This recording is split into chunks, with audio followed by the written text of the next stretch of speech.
તો આ એન્ડોમેટ્રિયોસિસ એ કેટલું ડેન્જર છે અને ડે ટુ ડે લાઈફમાં કઈ રીતે કોઈ પેશન્ટને હેરાન કરી શકે? પેટમાં જે એન્ડોમેટ્રિયમ જ્યાં જ્યાં જમા થયું છે અથવા તો નવું નવું ઉગ્યા રાખે છે, એ એન્ડોમેટ્રિયમ એટલે કે વાસી બ્લડ, કે જે એક પ્રકારનું ટોક્સિક લોહી છે, જે તે જગ્યાએ જમા થયું છે ત્યાં ને ત્યાં બધા રિએક્શન કરે છે અને એના કારણે મેઇન તો એડેશન્સ ડેવલપ થાય છે અને તેના કારણે પેશન્ટને પેઇન થતો હોય છે. એટલે પેઇન જે છે એ એન્ડોમેટ્રિયોસિસનો મેઇન સિમ્ટમ છે. જ્યારે એ પેટમાં જેમ જેમ જેમ જેમ ફેલાતો જાય એમ એને ક્રોનિક પેઇનમાં કન્વર્ટ થઈ જાય છે. ક્રોનિક પેઇન એટલે એને પીરિયડ સિવાયના આખા માસિક ચક્ર દરમિયાન એને પેઇન થતો હોય છે અને સમય જતા એ પેઇન એને પોતાની પર્સનલ લાઈફમાં પણ ઇફેક્ટ કરે છે. એટલે કે સેક્સ્યુઅલ ઇન્ટરકોર્સ દરમિયાન પણ એને અસહ્ય પેઇન થાય છે.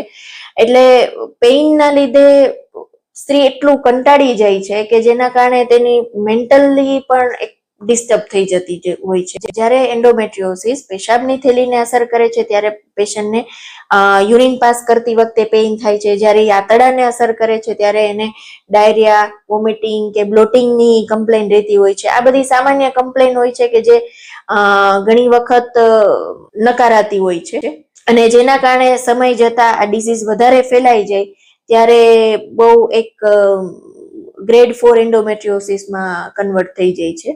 Delay in a diagnosis is more dangerous than endometriosis itself.